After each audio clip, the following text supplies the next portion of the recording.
57.5%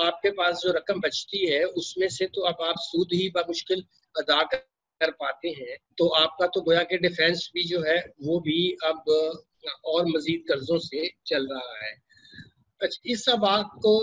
پہلی دفعہ ہمارے یہاں شاید کوئی شور نہیں تھا، کیونکہ یہ قرضوں پہ قرضے لیے جا رہے تھے، اور اس فسکل کنسولیڈیشن کی طرف کوئی خاص توجہ جو ڈیکڈ آف ڈیموکریسی 2008 سے 18 سو کالڈ ہمارے ہاں رہا۔ سو کالڈ میں اس لیے کہتا ہوں کہ وہاں پہ بھی کبھی عدلیہ تنگ کرتی تھی اور کبھی فوج، جو ہمارے ہاں دو بڑے مسائل ہیں کہ ان دو اداروں سے خود مختاری حاصل کرنا 18th امینڈمنٹ کے بعد بھی ایک جوئش عید لانے سے کم نہ تھا۔ تو یہ اس کا تاریخی پس منظر میں نے اس لیے بیان کیا کہ یہ بات ذرا واضح ہو کہ اس پہ صوبوں کے جو تحفظات ہیں وہ کیوں ہیں، اور وفاق کی جو اس میں بیچارگی ہے اس کا کس چیز سے تعلق ہے۔ اب یہ بحث جو تھی جب اسد عمر صاحب وہاں گئے تھے وزیر خزانہ کے طور پر بات کرنے، تو انہوں نے یہ بات کی کہ آپ کو جا کر اس کو درست کرنا ہوگا، کیونکہ آنے والے سالوں میں آپ ہمارا قرضہ کیسے واپس کریں گے، جبکہ آپ تو مزید قرضہ لیتے ہیں صرف قرضوں پہ سود کی ادائیگی کے لیے۔ اب آپ کی تو ریاست کی اکنامک وائبلٹی اس حد تک جو ہے ڈائلیوٹ ہو چکی ہے۔ تو اس بات کو اسد عمر صاحب نے، چونکہ میری ان سے زمانے میں 2-3 ملاقاتیں رہیں، تو انہوں نے اس کو رزسٹ کیا، اور الٹیمیٹلی یہ بات پریس میں نہیں آئی اور تجزیوں میں نہیں آئی کہ ان کے جانے کی اصل وجہ بھی یہی تھی، کیونکہ فوج نے پھر جب اس پہ غور و فکر کیا اپنے انداز میں، تو انہوں نے کہا کہ ہمارا تو یہ ڈیفینس کا بجٹ بھی نہیں بڑھائیں گے۔ اس سال آپ نے دیکھا فریز بھی ہوا، اب تو کرونا آ گیا، وہ بھی خبریں ایسی ہو رہی ہیں، مگر اس کا فریز ہونا بھی اور جو تھا وہ ایک ان کے لیے اچھی خبر نہیں تھی۔ اور آئندہ جا کر بھی اگر ریاست کے پاس پیسے نہ ہوں گے تو گویا کہ فوج کے لیے یہ بڑا تھریٹ ہے۔ اور اس کو دیکھتے ہوئے میں یہ سمجھتا ہوں کہ دراصل ان کو ہٹانے کے بعد پھر یہ ٹیم جو IMF اور ورلڈ بینک سے آئی، اور انہوں نے 2 کام کیے۔ انہوں نے پاکستان کے 3 شعبہ جات پہ آتے ہی فزیکلی قبضہ کیا اس دفعہ۔ پہلے تو پالیسیز کے ذریعے کرتے تھے، اس دفعہ انہوں نے اسٹیٹ بینک آف پاکستان میں IMF کے 2 ایسے لوگوں کو لائی کر آئے جو وہاں باقاعدہ ملازم تھے، اور ان سے جو بھی ریزگنیشن دلوا کر ان کو شامل کیا گیا، اور پھر انہوں نے ہمارے وزارت خزانہ میں اپنا ایک ایڈوائزر بنایا، جس کو آل آف سڈن ہمیں پتہ ہے کہ عبدالحفیظ شیخ صاحب جب بہت بڑی ہمیں ملی تھی سب سے بڑی تاریخ کی 11.7 بلین کا پروگرام ملا تھا زرداری صاحب کے زمانے میں، تو دراصل میرا جو اس میں ذاتی معلومات ہے اس کا آغاز IMF اور فوج کی جانب سے ہوا ہے، اور PTI کو انہوں نے استعمال کیا ہے اس کام کے لیے، اور PTI اس میں استعمال ظاہر ہے کہ آپ کو پتہ ہے ان کی کتنی فریجائل حکومت ہے، جن 4-5-6 سیٹوں کی بنیاد پر MKM اور بلوچستان کی کچھ سیٹوں کی بنیاد پر وہ وہاں براجمان ہے، ان کے نیچے سے کسی وقت بھی زمین کو فوج کھینچنے کی پوزیشن میں ہے، تو لہٰذا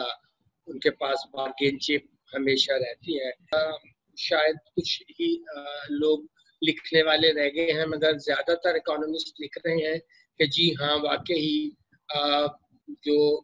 فیڈرل گورنمنٹ ہے اس کو بہت پرابلم کا شکار ہے، اور پوسٹ 18th امینڈمنٹ اور NF شیئر کم نہیں کیا جا سکتا آرٹیکل 163A کے تحت، تو اس میں امینڈمنٹ کیے بغیر جو ہے ریاست وفاق کا جو ہے خاص طور پہ وفاقی حکومت تو زندہ رہی۔ ڈاکٹر صاحب آپ نے ماشاءاللہ بڑا تفصیلی اس کا بیک گراؤنڈ بھی دیا اور کیا محرکات تھے، تو اگر آپ کی اجازت ہو تو تھوڑا میں اب اختر علی شاہ صاحب سے اس پہ رائے لوں گا کہ اکرام صاحب نے ہمیں بڑے واضح طور پہ بتا دیا کہ مسئلہ یہ ہے کہ سینٹر جب سارا کچھ صوبوں کو دے دے، پیچھے ان کے پاس کچھ بچے نہیں، اور کام ان کے ہیں بڑے بڑے، انہوں نے ملک کی دفاع کا بھی بندوبست کرنا ہے، انہوں نے اور جو قرضے مرضے ہیں ان پہ انٹرسٹ بھی دینے ہیں، ان کے بڑے بڑے خرچے ہیں، تو ان سے وہ خرچے اب کیسے کہاں سے وہ پورے کریں گے؟ تو ان کے مسائل تو بڑے جینون ہیں. تو آپ کا کیا خیال ہے، کیا سرکار کی اس کوشش کو تھوڑی ہمدردی کے ساتھ نہ دیکھا جائے؟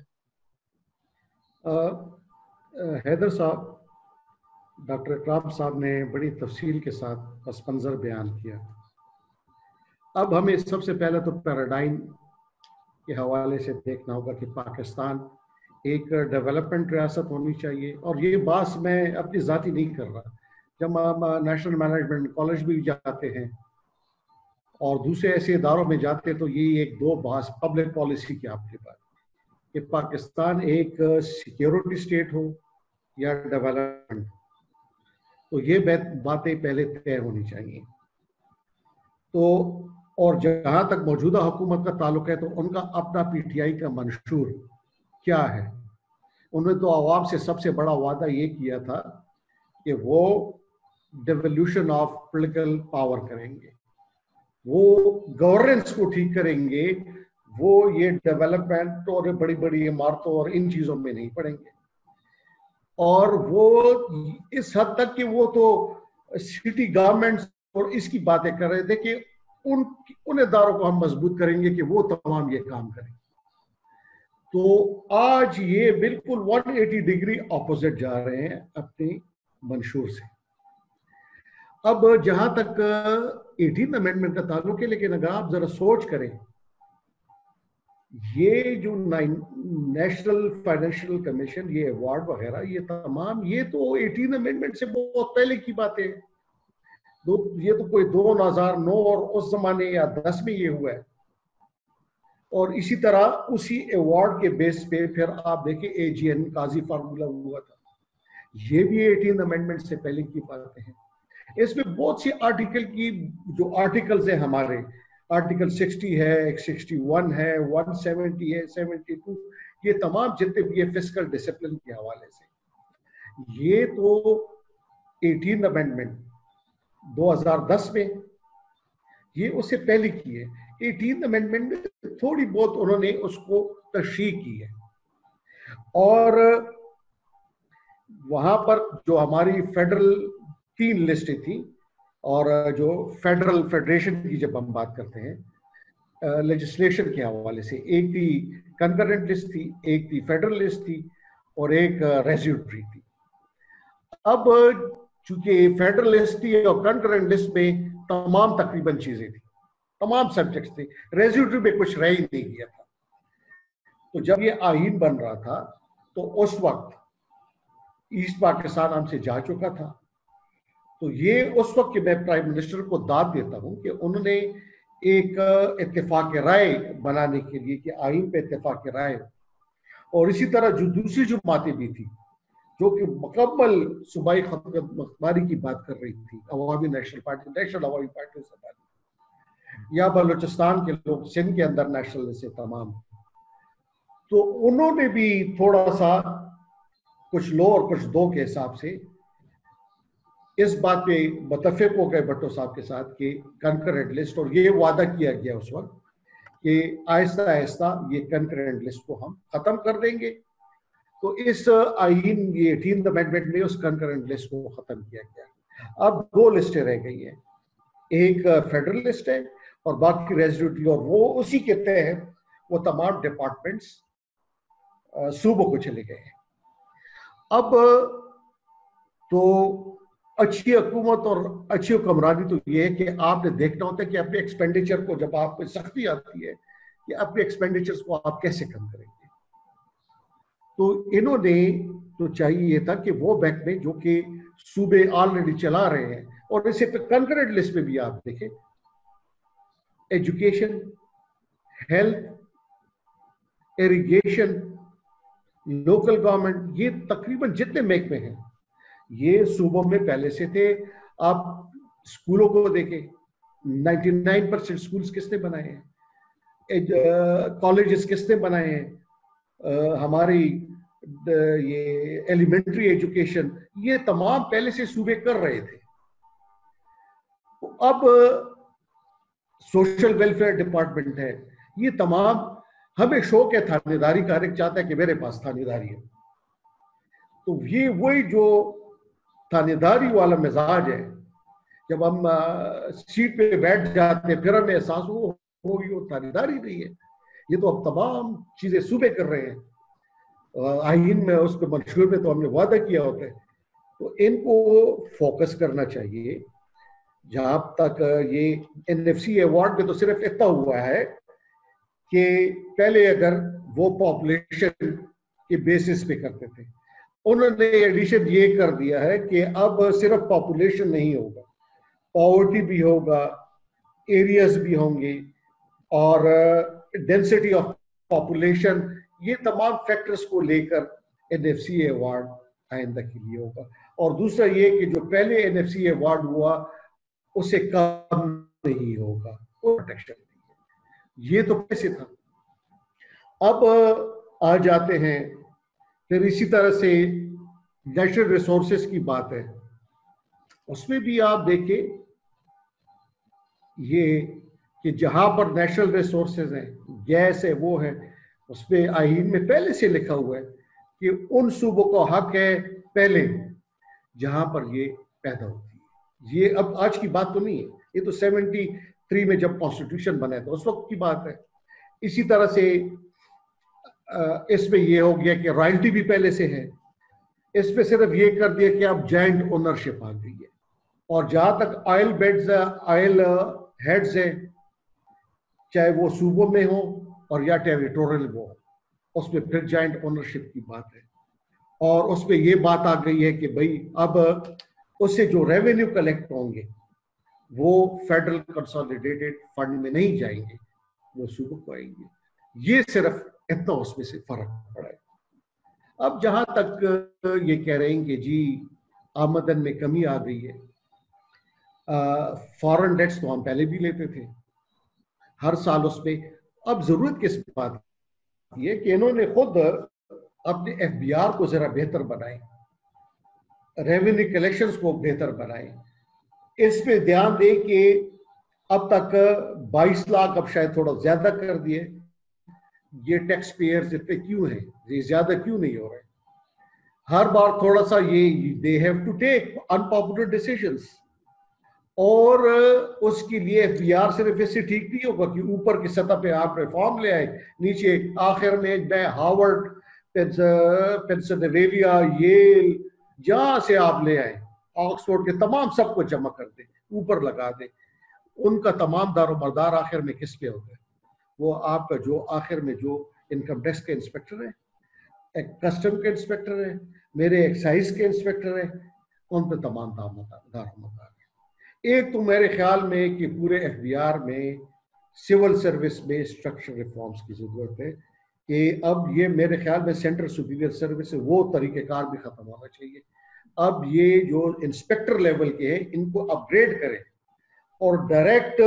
کمپٹیشن کے ذریعے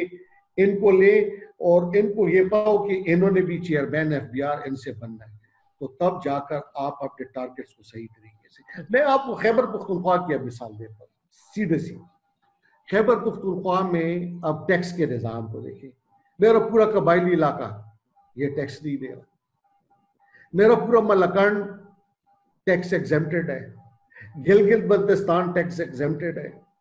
آزاد کشمیر ٹیکس ایگزمپٹڈ ہے،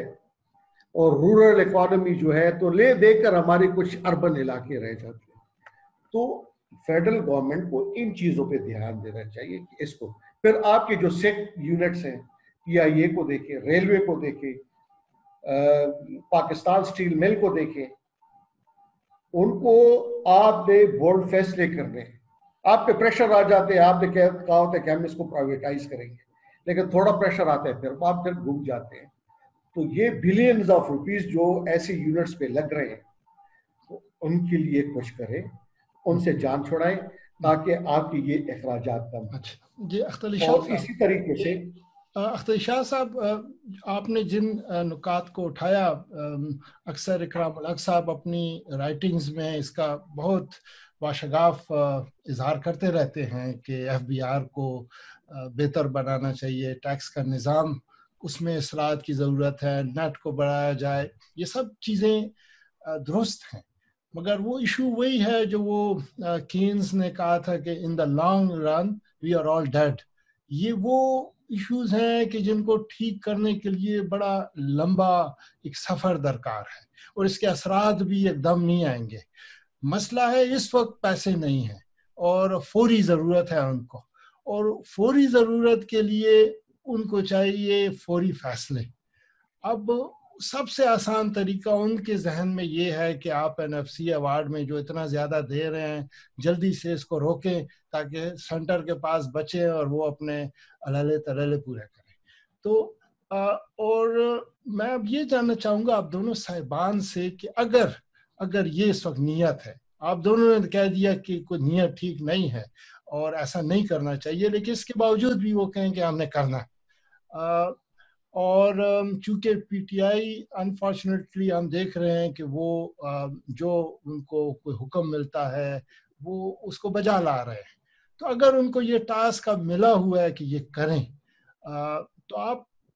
کہاں تک آپ کا خیال ہے کہ وہ اس کو ریزسٹ کر سکتے ہیں؟ جبکہ آپ دیکھیں 3 صوبوں میں ان کی فیوریبل گورنمنٹس ہیں، لے دے کہ میرے خیال میں ایک سندھ ہے، وہاں بھی ان کے مسائل ہیں نیب شیب کے اور دوسرے مسائل، تو کوئی پتہ نہیں کہ وہ بھی خاموشی اختیار کر لیں. تو میرے خیال میں ان کو تو لگ رہا ہے کہ یہ سازگار ماحول ہے، اگر کوئی تبدیلی لانی ہے تو ابھی لے آؤ. تو آپ کہاں تک یہ فیل کرتے ہیں کہ ڈسپائٹ یہ آپ جیسے جو روشن خیال لوگ ہیں جو یہ بتا رہے ہیں کہ ایسا نہیں کرنا چاہیے، کچھ سیاسی آوازیں بھی ہم نے سنی، لیکن اس کے باوجود وہ کر بیٹھیں گے، اس کا کہاں تک آپ کا خیال ہے کہ یہ ہو سکتا؟ سوال مجھ سے ہے یا ڈاکٹر صاحب سے ہے؟ میں چلے پہلے، چونکہ پہلا سوال ان سے کیا تھا، اس دفعہ بھی آپ پہلے مختصر سا اگر جواب دے دیں، پھر ڈاکٹر صاحب سے بھی پوچھ لیتے ہیں. میں تو اس پہ بہت واضح بات ہے کہ جب یہ بات چھڑی تو اس پہ بہت واضح موقف آیا، خصوصاً 3 سیاسی جماعتوں کی بات میں کر لوں. ایک پاکستان پیپلز پارٹی نے بالکل واضح طور پر یہ بات کی ہے، اس میں انہوں نے کوئی منسنگ آف ورڈز نہیں کی. شیری رحمان، بلاول بھٹو، یہاں تک کہ پنجاب پیپلز پارٹی کے چودھری منظور نے بھی یہ بات کی ہے کہ وہ کسی صورت 18ویں ترمیم کے خلاف کوئی بھی سازش یا اس کو امینڈ کرنے کی یا اس کو ڈینٹ کرنے کی کسی کوشش کی حمایت نہیں کرے گی. اسی طرح قومی وطن پارٹی، اس نے بھی بڑے واضح الفاظ میں یہ بات کی ہے. عوامی نیشنل پارٹی نے بھی بہت واضح موقف اس پہ اختیار کیا ہے. اور اسی طرح سے قوم پرست اور دوسری طرح کی پسند جماعتیں ہیں، جس میں کہ نیشنل پارٹی بلوچستان کی، اور انہوں نے یہاں پر ایک اتحاد بھی بنایا ہوا ہے، انہوں نے بھی بڑی واضح بات کی ہے. تو اگر کوئی ایسے، ہاں حیران کن طور پر اس وقت میں یہ محسوس کر رہا ہوں کہ مسلم لیگ نون نے خاموشی اختیار کی ہوئی ہے، اور پس پردہ اس کی بہت سی وجوہات ہیں جو آپ نے بیان کی ہے. لیکن اس وقت حکومت کے پاس بھی اس وقت جو آئین میں ترمیم کے لیے 2 واضح تہائی اکثریت کی ضرورت ہے، وہ اس وقت ان کے پاس نہیں ہے. انہوں نے ایک کائٹ فلائنگ کی ہے، لیکن ان کو ایک مؤثر اور مثبت مضبوط جواب ملا ہے، اور شاید وہ اب نیا بیان جو شبلی فراز کا ہے اس میں اس نے اس کا کہا ہے کہ یہ وقت 18ویں آئین کو چھیڑنے کا نہیں ہے. تو مجھے نہیں نظر آتا کہ، اور وہ یہ اس وقت میرے خیال میں ان کے لیے بھی دانشمندی نہیں ہوگی کہ اس وقت جب کہ ایک اتحاد کی ضرورت ہے کرونا وائرس سے نمٹنے کے لیے، وہ ایک ایسے نیا تنازع کھڑا کرے جس سے کہ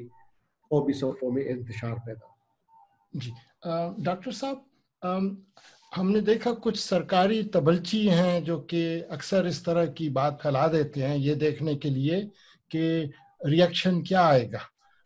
تو ہم نے ابھی پچھلے دنوں میں دیکھا کہ کچھ ایسے ٹی وی اینکرز جو کہ یہ کام سر انجام دیتے ہیں، انہوں نے یہ بات فلوٹ کی ہے، آپ کا کیا خیال ہے؟ اگرچہ میں نے پچھلے دنوں دیکھا کہ مفتاح اسماعیل صاحب نے ٹویٹر پہ بڑا واضح بیان دیا ہے اس کے اگینسٹ، لیکن اسی طرح اگر پیپلز پارٹی نے دیا ہے، ہم نے ایسے بیانات سینٹ کے الیکشن کے وقت بھی دیکھے تھے، اور پھر آخری دن جس وقت ووٹ دینے کا ٹائم آیا تو کیا کنڈکٹ رہا وہ بھی ہمارے سامنے ہے۔ تو اس چیز کو دیکھتے ہوئے آپ کہاں تک یہ خدشہ محسوس کرتے ہیں کہ تمام تر ان بیانات کے باوجود اگر وہ بڑی سرکار چاہے تو اس کو رول بیک کیا جا سکتا ہے 18 امینڈمنٹ کو؟ جی، میرا خیال ہے کہ جو پہلا فیز تھا وہ آپ نے دیکھا ہوگا کہ خود شاہد خاقان عباسی صاحب جب وزیر اعظم بنے تھے کچھ دیر کے لیے نواز شریف صاحب کے ڈسکوالیفیکیشن کے بعد، اور اس وقت بھی انہوں نے اور مفتاح صاحب نے بھی اس بات کا رونا رویا تھا کہ جو وفاق ہے وہ تقریباً بینکرپٹ ہو چکا ہے، اور آپ نے جن کینکرز کی بات کی وہ پرانے ٹکڑے بھی چلا رہے تھے کہ ایک زمانے میں تو آپ کا یہ خیال تھا۔ تو رات ہی میں نے دیکھا کہ جب اس بات سے انہوں نے خاقان عباسی صاحب کو کنفرنٹ کروایا تو انہوں نے کہا کہ ہاں یہ مسئلہ ہے، ہم اس پر بات کرنے کو تیار ہیں۔ تو جو خدشات ہیں لوگوں کے وہ یہ ہیں کہ اگر پیپلز پارٹی تو کسی حال میں بھی اس میں نہیں شامل ہوگی، مگر اندرون خانہ چونکہ مسلم لیگ بھی مل جائے تو ان کا خیال ہے کہ باقی جو آزاد اور لے کر وہ 2/3 حاصل کرنے میں، تو ایک ویو اندر یہ ان کو دیا گیا ہے کہ اس وقت چونکہ حالات بہت خراب ہیں مالی طور پر، کورونا کا بھی مسئلہ ہے، تو اس کی مخالفت تو بہت ہوگی، مگر this is the right time to strike, یہ میری اطلاع ہے۔ اور اس میں جو ہے وہ واضح طور پر مسلم لیگ نون اور پیپلز پارٹی کے درمیان ایک خلیج جو ہے وہ بڑھتی ہوئی آپ کو نظر آئے گی، کیونکہ خاقان صاحب کا جو رات کا انٹرویو تھا وہ بے معنی نہیں تھا، اور اس میں انہوں نے پھر وہی چیز جو تھی اس کو ایک ایسے ظاہر ہے کہ آپ بہت کھل کر نہیں کہہ سکتے تھے، مگر مسئلے کا ادراک کرتے ہوئے کہا کہ ہاں جی اس پر بات ہو سکتی ہے، یہ مسئلہ تو ہے، اس کو کیسے حل کیا جائے، یہ ہم نہیں کہہ رہے کہ اس کو وہاں پہ آپ صرف این ایف سی کی ہی فارمیشن بدل دیں تھوڑی سی، اتنی بڑی کوئی آئین میں تبدیلی کی ضرورت نہیں ہے، تو فسکل حد تک اگر آپ کو پیسوں کا ہی مسئلہ ہے تو وہ اس کو ہم کسی اور طریقے سے بھی دیکھ سکتے ہیں، البتہ جو صوبائی خود مختاری کے اور جو باقی معاملات ہیں ان کو اس وقت دانشمندی نہیں ہے۔ ساتھ ہی ظاہر ہے کہ انہوں نے شبلی صاحب کو اپنے خاص 2 آدمی جو اطلاعات میں بھیجے ہیں، ایک سوف کا اور ایک کا، جو ظاہر ہے اس کی بھی ایک بڑی منطق ہے کہ اب جا کر وہ شبلی صاحب نے فرمایا کہ ہاں یہ اچھا موقع نہیں، مگر یہ ایک اوپر سطحی کی بات تھی تاکہ اسپیسیفائی بھی کرے کہ نہیں دیکھیے یہ کچھ منسٹرز کی ذاتی رائے ہوتی ہے، پارٹی کا تو بھی کوئی ایسا ویو نہیں ہے۔ سو مچ سو کہ صدر پاکستان نے بھی ایک انٹرویو میں کہا کہ یہ باتیں میں بھی سن رہا ہوں، مگر میرا نہیں خیال کہ 18th امینڈمنٹ کو چھیڑنے کی کوئی ضرورت ہے یا ہمیں ایسا کرنا چاہیے۔ تو یہ آوازیں تو ہمیں ملیں گی، مگر جو بنیادی مسئلہ ہے وہ وہیں رک جائے گا کہ جن چیزوں کے لیے پیسوں کی ضرورت ہے اس کا ہلکا سا اشارہ یہ دیکھ لیں کہ اگر وہ وفاق ٹیکس میں سے صوبوں کو دینے کے بعد اس کے پاس کوئی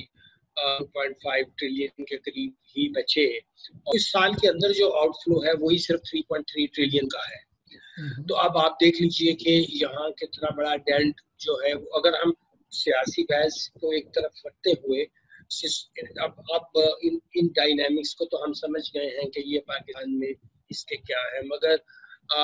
ہمیں بھی تو کوئی آلٹرنیٹ پیش کرنا پڑے گا نا کہ ہم ان کو بتا سکیں کہ چلیے جی آپ جو فضول کی باتیں کر رہے ہیں یہ ہم رستہ آپ کو بتا رہے ہیں جس سے آپ کا فسکل ڈیفیسٹ جو ہے وہ آئی ایم ایف کے بتائے ہوئے جو بھی کیپنگ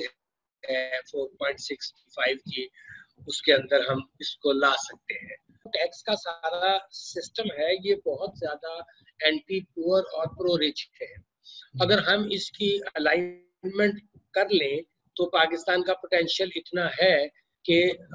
ہم صوبوں کو واپس دے دیں sale tax on goods and services. Historically یہ ٹیکس جو تھا برٹش انڈیا میں صوبے ہی جمع کرتے تھے. مثال کے طور پر میں نے کہا کہ صوبہ بلوچستان صرف 9% حصہ رکھتا ہے پاپولیشن کی بنیاد پر. وہ جو دوسرے ایلیمنٹس ہیں وہ 1-2-3% سے زیادہ کے نہیں ہیں. بڑا حصہ تو ابھی بھی این ایف سی میں پاپولیشن کی بنیاد پر ہی ہے.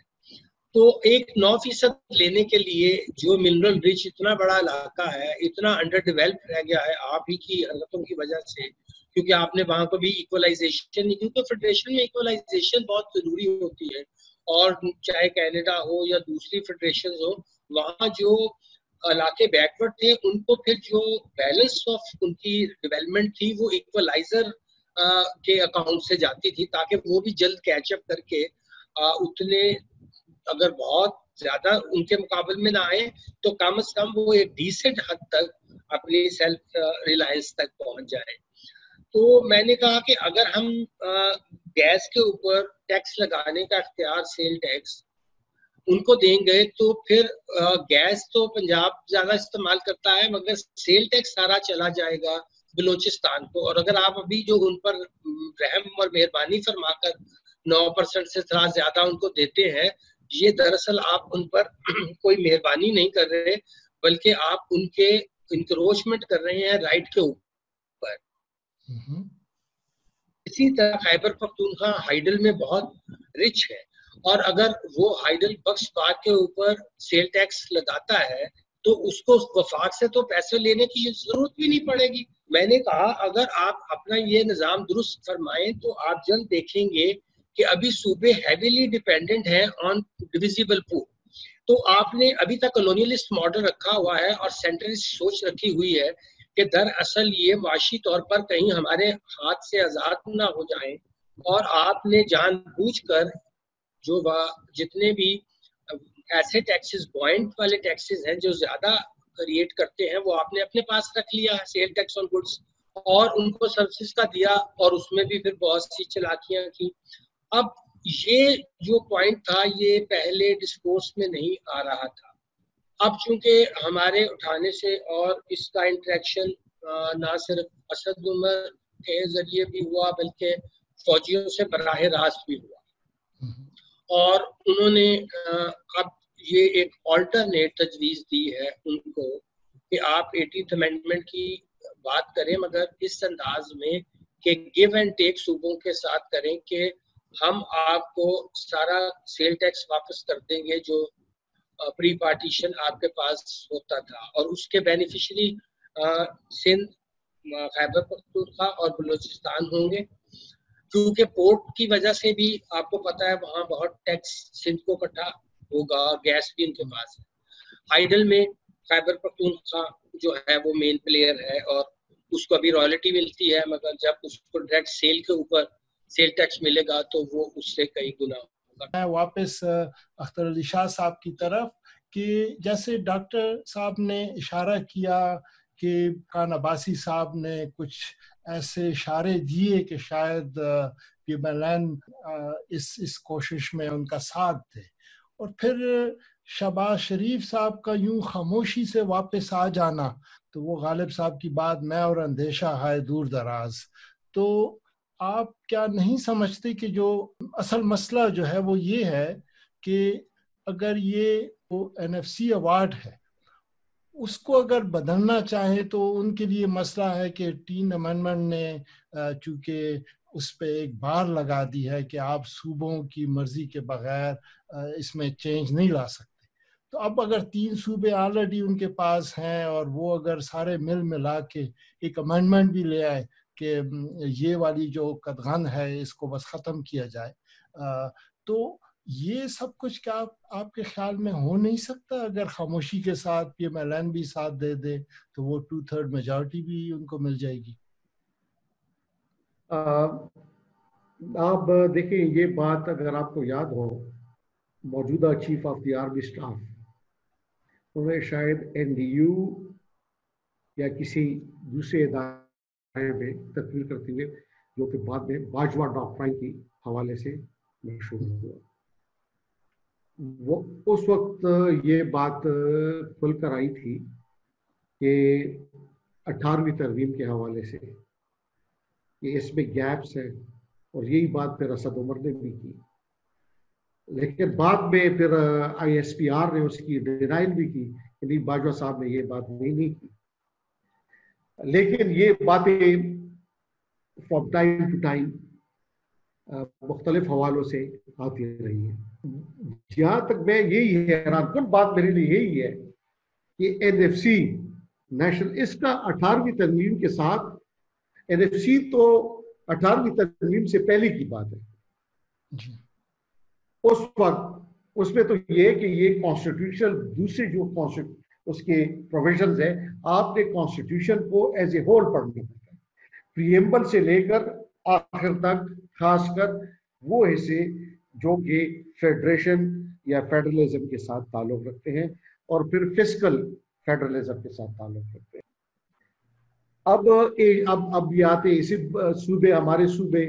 جو ہائیڈل آپ نے یہاں پر انہوں نے بات کی، AGN قاضی فارمولہ کس بنیاد پہ بنا؟ آئین کی یہ شکلیں مد نظر رکھ کر بنائی گئی. اب وہ ایریئر اب تک صوبوں کو ہمیں نہیں دیے گئے، کچھ حد تک انٹیپ ہو گئے تھے، لیکن اب بھی کوئی تقریباً ان کا اپنا جو PTI کی، جہاں پر ابھی یہ 7واں سال ہے ان کی حکومت ہے، ان کا اس بار جو 2019 اور 20 کا وائٹ پیپر ہے آن بجٹ، اس پہ خود انہوں نے اس کا ذکر کیا ہوا ہے کہ جی ہمارے یہ ترجیحات ہیں، اور یہ NFC ایوارڈ ہے، یہ AGN قاضی فارمولہ ہے، اور اس کے تحت ہماری، اور اس سے پہلے خود 25 ڈیمانڈ پرویز خٹک صاحب کی جب حکومت تھی وہ لے گئے تھے، اور انہی آئینی دفعات کو مد نظر رکھ کر انہوں نے یہ بنایا تھا، اور یہی کہا تھا کہ ہم آئین کے پیرامیٹرز کے اندر یہ 25 دفعات مرکز کے سامنے رکھ رہے ہیں. تو پھر اسی طرح مجھے یہ بتائیں، خاص کر بینکرپسی کی بات ہو رہی ہے، پہلے تو ہمیں یہ بتائیں کہ یہ جو قرضے اب تک لیے گئے تھے یہ خرچ کدھر ہوئے، صوبے نے کتنے خرچ کیے اور مرکز نے کتنے خرچ کیے. تو یہ چیزیں یہ سامنے لائے نیشنل اکنامک کونسل میں، اس میں بات کریں کہ یہ جو انہوں نے بینکرپسی کی بات کر رہے ہیں، تو یہ بینکرپسی کیوں ہو رہی ہے، اور اگر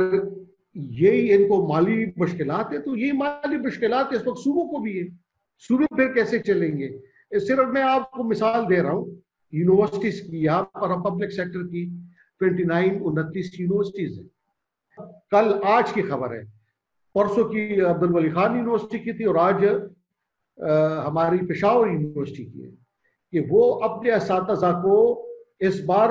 آدھی تنخواہ دیں گے، ان کے پاس پیسے نہیں ہیں. اسی طرح بردان یونیورسٹی کا حال ہے. تو اگر ہم اپنی یونیورسٹیز کو صوبے نہیں چلا سکتے، یہاں پر ہم 25A کی بات کرتے ہیں کہ وہ اس کے تحت اب ہم نے ایجوکیشن کو کمپلسری کر دیا ہے، پرائمری سے لے کر اب ٹو میٹرک تک. اب یہ مجھے بتائیں کہ اب یہ تو صوبوں کی ذمہ داری ہے اور پہلے سے صوبوں کی رہی ہے، تو وہ یہ کہاں سے کریں گے؟ یہ تو ایک آئینی ان کی ذمہ داری ہے. تو یہ تصویر کا تو ایک رخ پیش کر رہے ہیں، لیکن دوسرا رخ بھی پیش کیا کرے ساتھ ساتھ، تو تب کہیں بات بنے گی. اور بات تب ہی بنے گی کہ یہاں پر میرے بھائی ڈاکٹر کاب صاحب نے اس کے بعد لوگوں نے خدشات کا یہ ہمیشہ اظہار ہوتا ہے کہ جی وہ صوبوں کی کیپیبلٹی نہیں ہے، کیپیسٹی نہیں ہے، اور انہوں نے بہت اچھا جواب دیا کہ چیف سیکرٹری کہاں سے آتا ہے، ایڈیشنل چیف سیکرٹری کہاں کا ہوتا ہے، چیف اکانومسٹ کہاں کا ہوتا ہے، اسی سول سروس کا ہے، اسی ڈھانچے کا ایسا ہے.